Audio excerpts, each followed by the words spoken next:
Time for another little quick update. As you can see, the engine is in the car, finally.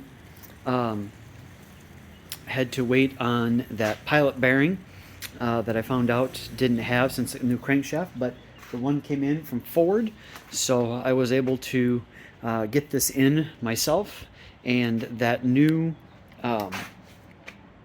plate that I made did work out pretty well. I initially had it hooked onto the center, and when I was putting it in, because of the long tubes, I needed to tilt it down pretty hard to get it under the firewall, and that just didn't quite do it. So I ended up pulling it kind of back out and setting it down, and then hooking onto the very front hook, which then made it tilt a little bit more to the back, so then it was much easier by myself to tilt it and put it in.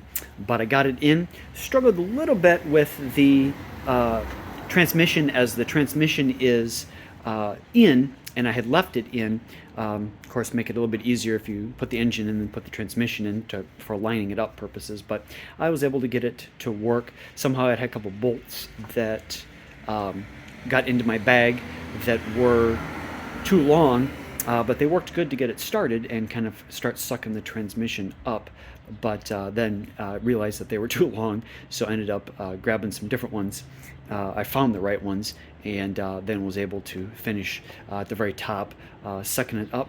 But I did get it in, and it is all taken care of. I got it up on the lift right now a little bit, so I was able to get underneath there to work on the transmission and start getting everything hooked up from underneath.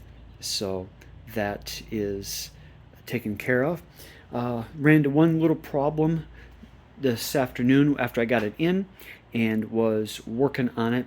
Wasn't paying attention, and when I went to put the hook, I got the starter in, and when I went to tighten down the nuts for the wires for the starter, wasn't paying attention, or wasn't thinking about it. I guess I should say that they were inch pounds, and I wasn't using my torque wrench. I should have my inch pound torque wrench.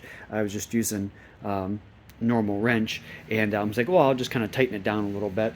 And of course, because it was supposed to only be to 44 inch pounds, as soon as I put any kind of pressure on it, it snapped it off. So that was a $200 mistake, unfortunately. So I'll have to buy, I got it called O'Reilly's and have a new starter coming.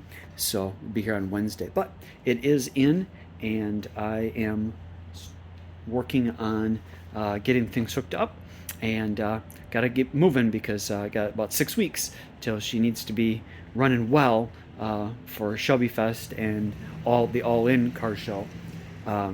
But hopefully within 2 weeks, by the end of the month, the 1st of April, hopefully it will be together enough that I can get it fired up, and then can spend the month of April kind of tuning and getting the bugs worked out and getting things flowing. But just kind of want to let you know, pretty good accomplishment. It is in, and now I can start getting the intake on and stuff like that. Oh, when I went to grab the intake and was cleaning it and getting it ready, when I picked it up, I was like, that's weird, I'm hearing noise from the intake.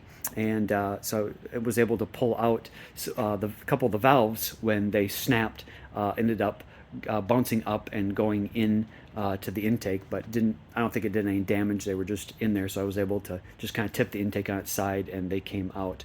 But just wanted to give a quick little update. Finally making some good progress. It's been over a year since this engine was in the car, so just wanted to give an update. Thanks for watching, and bye.